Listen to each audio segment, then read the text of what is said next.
नमस्कार दोस्तों, मैं Dharmendra Verma online study with DK में आपका बहुत बहुत स्वागत करता हूं। आज हम बात करने वाले हैं बाल विकास एवं शिक्षा शास्त्र के 30 अति महत्वपूर्ण प्रश्नों के बारे में। 30 प्रश्न है, यहाँ पर आप आपका आकलन कर सकते हैं कि इन 30 प्रश्नों में आपको कितने नंबर आ रहे हैं। तो अंत में जरूर बताइएगा कि आज का वीडियो आपको कैसा लगा और आज के वीडियो में आपको कितने नंबर आए। सबसे पहले आपको क्या करना है, इस वीडियो को लाइक कर देना है, शेयर करना है और चैनल को सब्सक्राइब कर लेना है। तीनों कार्य आपको फटाफट कर लेने हैं। तो शुरुआत करते हैं। आज का पहला प्रश्न है आपका, क्रिया प्रसूत अनुबंधन का सिद्धांत किससे संबंधित है। यहाँ पर आपको बताना है जो क्रिया प्रसूत अनुबंधन का सिद्धांत है ये किससे संबंधित है, या फिर इसके प्रतिपादक कौन है। पावलाव है, थॉर्नडाइक है, कोहलबर्ग है या फिर स्किनर है। आपका राइट आंसर होगा स्किनर। काफ़ी इंपॉर्टेंट प्रश्न है, ध्यान दीजिएगा। क्रिया प्रसूत अनुबंधन सिद्धांत के जो प्रवर्तक होंगे या फिर प्रतिपादक होंगे वो स्किनर होंगे। स्किनर कहाँ के वैज्ञानिक थे, तो याद रखिएगा ये अमेरिका के वैज्ञानिक थे। और क्रिया प्रसूत अनुबंधन सिद्धांत को पुनर्वलन सिद्धांत के नाम से भी जाना जाता है। साथ में इन्होंने किस पर अपना प्रयोग किया था स्किनर ने, तो याद रखिएगा इन्होंने चूहे पर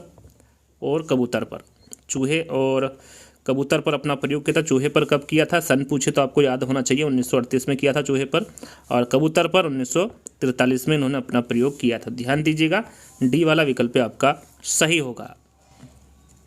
समस्यात्मक बालक है। समस्यात्मक बालक कौन से वाले होते हैं, चोरी करने वाले, झूठ बोलने वाले, माता पिता का कहना ना मानने वाले या फिर इनमें से सभी। तो यहाँ पर समस्यात्मक बालक सबसे पहले जान लेते हैं किसे कहते हैं। सामान्यतः तौर पर हम जाने तो समस्या पैदा करने वाले जो बालक होते हैं उसे हम समस्यात्मक बालक कहते हैं। इसमें चोरी करने वाले भी होते हैं, झूठ बोलने वाले भी होते हैं, माता पिता का कहना ना मानने वाले भी होते हैं, झगड़ालू बालक भी होते हैं, क्रोधित बालक भी होते हैं, भयभीत होने वाले या फिर भयभीत करने वाले बालक भी होते हैं, अनुशासनहीनता वाले जो बालक होते हैं वो भी समस्यात्मक बालक के अंतर्गत आते हैं, पढ़ने में रुचि न लेने वाले बालक, अपराधी प्रवृत्ति के बालक, ये सभी किसके अंतर्गत आते हैं, समस्यात्मक बालक के अंतर्गत आते हैं। तो इन सभी के बारे में आपको जानकारी होना चाहिए।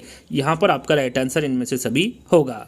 चलिए, सर्वप्रथम मनोविज्ञान को किसका विज्ञान कहा गया। यहाँ पर देखिए सर्वप्रथम पूछा गया है, सर्वप्रथम मनोविज्ञान को किसका विज्ञान कहा गया है। मन का, आत्मा का, चेतना का या फिर उपरोक्त सभी का। आपका राइट आंसर होगा आत्मा का। याद रखिएगा, सर्वप्रथम मनोविज्ञान को आत्मा का विज्ञान कहा है, उसके बाद मन का विज्ञान कहा है, उसके बाद चेतना का, और वर्तमान में व्यवहार का विज्ञान माना। याद रखिएगा 20वीं शताब्दी में मनोविज्ञान को व्यवहार का विज्ञान माना है और आज तक यहाँ परिभाषा प्रचलित में, यानी कि आज तक ये परिभाषा चली आ रही है। वर्तमान में पूछे तो आपका व्यवहार का विज्ञान होगा और सर्वप्रथम पूछे तो आपका राइट आंसर आत्मा का विज्ञान होगा। यहाँ पर बी वाला विकल्प आपका सही होगा। जब बच्चे की दादी उसे उसकी माँ की गोद से लेती है तो बच्चा रोने लगता है। बच्चा के कारण रोता है, बच्चा किसके कारण रोता है ये पूछा गया है। वियोग दुश्चिंता के कारण, सामाजिक दुश्चिंता के कारण, संवेगात्मक दुश्चिंता के कारण या फिर अजनबी दुश्चिंता के कारण। बच्चा क्यों रोता है, जब दादी उसकी माँ की गोद से उसे ले लेती है तो बच्चा संवेगात्मक दुश्चिंता के कारण रोता है। यहाँ पर तीसरा वाला विकल्प आपका सही होगा। सीखने की असफलताओं का कारण समझने की असफलता है। यहाँ कथन किसका, यहाँ पर जो कथन दिया गया है ये किसका है। आपका राइट आंसर होगा, जो दिया गया कथन है ये मार्शल का कथन है। सीखने की असफलताओं का कारण समझने की असफलता है, यहाँ कथन मार्शल का कथन है। निम्नलिखित में से किस शिक्षा मनोविज्ञान ने अभिप्रेरण एवं अधिगम के बीच संबंध स्थापित करते हुए यहाँ कहा है कि अभिप्रेरण से उत्पन्न क्रियाशीलता ही सीखने के लिए उत्तरदायी है। ये किसके द्वारा कहा गया है, कोहलर, स्किनर, थॉर्नडाइक या फिर वुडवर्थ। यहाँ पर आपका राइट आंसर होगा ये स्किनर के द्वारा कहा गया है। किसके द्वारा, स्किनर के। सेकंड वाला विकल्प आपका सही होगा। छात्रों के मूल्यांकन के लिए पूरक प्रकार के प्रश्न पूछे जाते हैं। पूरक प्रकार के प्रश्न होते हैं, अति लघुत्तरी प्रश्न होते हैं, निबंधात्मक प्रश्न होते हैं, लघुत्तरी प्रश्न होते हैं या फिर ये सभी होते हैं। तो सबसे पहले जो पूरक प्रकार के प्रश्न होते हैं वो किसे कहते हैं, तो याद रखिएगा पूरक प्रकार के प्रश्नों में विद्यार्थियों को एक शब्द में या फिर कई वाक्यों में या फिर अनुच्छेदों में उत्तर देना होता है और इस प्रकार के जो प्रश्न होते हैं उसे स्वच्छ उत्तर प्रश्न भी कहा जाता है। याद रखिएगा इस प्रकार के प्रश्नों को क्या कहा जाता है, स्वच्छ उत्तर प्रश्न भी कहा जाता है। और पूरक प्रकार के प्रश्नों को 3 वर्गों में विभाजित किया। कितने वर्गों में, 3 वर्गों में। यहाँ पर आप 3 जो वर्ग हैं वो देख सकते हैं, निबंधात्मक प्रश्न, अति लघु उत्तरी प्रश्न और लघु उत्तरी प्रश्न। ये 3 वर्गों में विभाजित किया है पूरक प्रकार के प्रश्नों को। तो यहाँ पर आपका राइट आंसर क्या होगा, ये सभी होगा।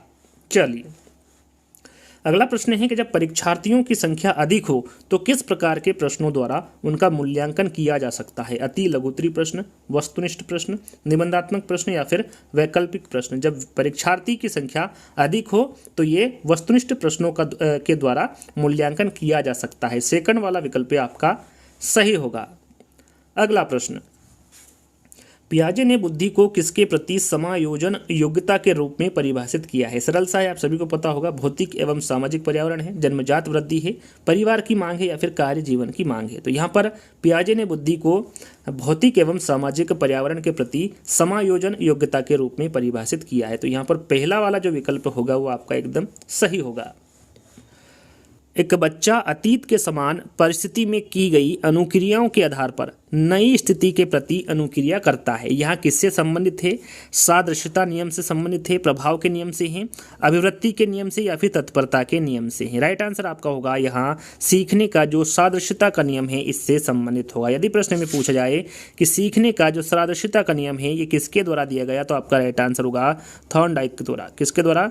थॉर्नडाइक के द्वारा यह दिया गया। थॉर्नडाइक ने जो सीखने के नियम बताए हैं वो कितने नियम बताए गए हैं? 2 नियम बताए। एक तो मुख्य नियम है और दूसरा गौण नियम है। मुख्य नियम के अंतर्गत कितने नियम बताए हैं? तो मुख्य नियम के अंतर्गत 3 बताए हैं और गौण नियम के अंतर्गत इन्होंने 5 नियम बताए हैं। मुख्य नियम के अंतर्गत 3 नियम कौन कौन से हैं उसके बारे में आपको पता होना चाहिए। तत्परता का नियम, अभ्यास का नियम और प्रभाव का नियम, ये मुख्य नियम के अंतर्गत आते हैं। 5 नियम जो गौण नियम है वो है बहु अनुक्रिया का नियम, आंशिक क्रिया का नियम, मनोवृत्ति का नियम जिसे हम रुचि के नियम के नाम से भी जानते हैं, सादृश्यता का नियम जिसे हम पूर्व अनुभव के नियम के नाम से जानते हैं, और 5वां है साहचर्य रूपांतरण का नियम। ये 5 नियम बताए हैं गौण नियम के अंतर्गत। किसके द्वारा बताए गए हैं? थॉर्नडाइक के द्वारा बताए गए। तो यहाँ पर पहला वाला विकल्प आपका सही होगा। अगला प्रश्न, इनमें से कौन सा कारक है जो कि अधिगम को सकारात्मक प्रकार से प्रभावित करता है? अनुत्तीर्ण हो जाने का भय, सहपाठियों से प्रतियोगिता, अर्थपूर्ण संबंध या फिर माता पिता की ओर से दबाव। इनमें से कौन सा कारक है जो अधिगम को सकारात्मक प्रकार से प्रभावित करता है? तो राइट आंसर आपका होगा ये अर्थपूर्ण संबंध कारक है जो अधिगम को सकारात्मक प्रकार से प्रभावित करता है। इनमें से कौन सा सीखने का क्षेत्र, यहाँ पर देखिए सीखने का क्षेत्र कौन सा है? व्यावसायिक है, अनुभविक है, भावात्मक है या फिर आध्यात्मिक है? यहाँ पर सीखने का क्षेत्र बताना है। राइट आंसर आपका होगा भावात्मक। याद रखिएगा भावात्मक सीखने का क्षेत्र है। तीसरा वाला विकल्प आपका सही होगा। अगला प्रश्न, सीखने के अंतःदृष्टि सिद्धांत को किसने बढ़ावा दिया? गेस्टाल्ट सिद्धांतवादी ने, पावलाव ने, जिन पियाजे ने या फिर वाइगोत्स्की ने? आपका राइट आंसर होगा गेस्टाल्ट सिद्धांतवादी ने। याद रखिएगा गेस्टाल्ट सिद्धांतवादियों ने सीखने के अंतःदृष्टि सिद्धांत को बढ़ावा दिया। जो गेस्टाल्टवाद है इसकी स्थापना किसके द्वारा की गई थी? यदि एग्जाम में पूछे तो आपको पता होना चाहिए। तो याद रखिएगा गेस्टाल्टवाद की जो स्थापना है ये मैक्स वर्दाइमर द्वारा की गई थी 1912 में। इसमें और कौन कौन से वैज्ञानिक है? तो मैक्स वर्दाइमर, कोफका और कोहलर, ये गेस्टाल्टवाद मनोवैज्ञानिक के अंतर्गत आते हैं। तो यहाँ पर पहला वाला विकल्प आपका सही होगा। इनमें से कौन सा सिद्धांत छात्रों के व्यवहार को वांछित स्वरूप तथा दिशा प्रदान करने में शिक्षकों की सहायता करता है? अंतर्दृष्टि सिद्धांत है, प्रयास एवं त्रुटि का सिद्धांत है, द्विकारक सिद्धांत या फिर अनुभवजन्य सिद्धांत है? आपका राइट आंसर यहाँ पर होगा प्रयास एवं त्रुटि का सिद्धांत। प्रयास एवं त्रुटि का सिद्धांत छात्रों के व्यवहार को वांछित स्वरूप तथा दिशा प्रदान करने में शिक्षकों की सहायता करता है। ये प्रयास एवं त्रुटि का सिद्धांत किसके द्वारा दिया गया आपको पता होना चाहिए। तो थॉर्नडाइक के द्वारा दिया गया। बाकी अंतर्दृष्टि सिद्धांत के बारे में बात करें तो कोहलर के द्वारा दिया गया, द्विकारक सिद्धांत स्पीयरमैन के द्वारा दिया गया और अनुभवजन्य सिद्धांत ये कार्ल रोजर्स के द्वारा दिया गया। तो इन चारों के बारे में आपको पता होना चाहिए। विस्मरण के प्रयोग स्वयं पर किसने किए? वर्दाइमर ने, एबिंगहॉस ने, मेस्लो ने या फिर हल ने? यहाँ पर आपका राइट आंसर होगा एबिंगहॉस ने। याद रखिएगा इंपॉर्टेंट है, विस्मरण का जो प्रयोग है वो स्वयं पर एबिंगहॉस के द्वारा किया गया। बी वाला विकल्प आपका सही होगा। निर्थक शब्द, निर्थक शब्द का निर्माण सर्वप्रथम किसके द्वारा किया गया? थॉर्नडाइक, एडवर्ड, एबिंगहॉस या फिर एरिक? तो यहाँ पर भी आपका राइट आंसर एबिंगहॉस ही होगा। इन्होंने निर्थक शब्द का निर्माण सर्वप्रथम किया। तो यहाँ पर सी वाला विकल्प आपका सही होगा। अगला प्रश्न, पूर्णतः प्रकाशशील व्यक्ति का जो संप्रत्यय है ये किसके द्वारा दिया गया? कार्ल रोजर्स के, फ्रायड के, गाल्टन के या फिर पावलाव के? तो जो पूर्णतः प्रकाशशील व्यक्ति का जो संप्रत्यय है ये कार्ल रोजर्स के द्वारा दिया गया। यहाँ पर पहला वाला विकल्प आपका सही होगा। किसने मूलभूत विश्वास बनाम अविश्वास को विकास की प्रथम अवस्था के रूप में प्रस्तावित किया? किसने मूलभूति विश्वास बनाम अविश्वास को विकास के प्रथम अवस्था के रूप में प्रस्तावित किया? फ्रायड, पियाजे, गाल्टन या फिर एरिक्सन? काफ़ी इंपॉर्टेंट प्रश्न है। देखिए इन्होंने सबसे पहले आंसर जान लेते हैं। आंसर होगा आपका एरिक्सन। एरिक्सन ने विश्वास बनाम अविश्वास को विकास की प्रथम अवस्था के रूप में प्रस्तावित किया है। एरिक्सन ने 8 अवस्थाएं बताई। कितनी अवस्थाएं बताई? सबसे पहले एरिक्सन ने कौन सा सिद्धांत दिया था? तो याद रखिएगा, एरिक्सन ने मनोसामाजिक विकास का सिद्धांत दिया था और इन्होंने मनोसामाजिक विकास के 8 चरण बताए। कितने चरण बताए हैं? 8 चरण या फिर 8 अवस्थाएं बताई। कौन कौन सी आपको पता होना चाहिए? विश्वास बनाम अविश्वास, दूसरा है स्वायत्तता बनाम शर्म, तीसरा है पहल बनाम अपराध बोध, चौथी अवस्था है परिश्रम या फिर उद्यम बनाम हीन भावना, पांचवा है पहचान बनाम पहचान भ्रांति, छठा है आत्मीयता बनाम अलगाव, सातवां है उत्पादकता बनाम स्थिरता और आठवां है संपूर्णता बनाम निराशा। ये 8 प्रकार के चरण इन्होंने बताए हैं। यहाँ पर प्रथम चरण पूछा गया था, तो आपका राइट आंसर होगा ये याद रखना आपको कि जो विश्वास बनाम अविश्वास है ये कौन सा चरण है? प्रथम चरण या फिर प्रथम अवस्था है। किसके द्वारा दिया गया है? तो ये एरिक्सन के द्वारा दिया गया है। और इन्होंने कौन सा सिद्धांत दिया है? तो इन्होंने मनोसामाजिक विकास का सिद्धांत दिया है।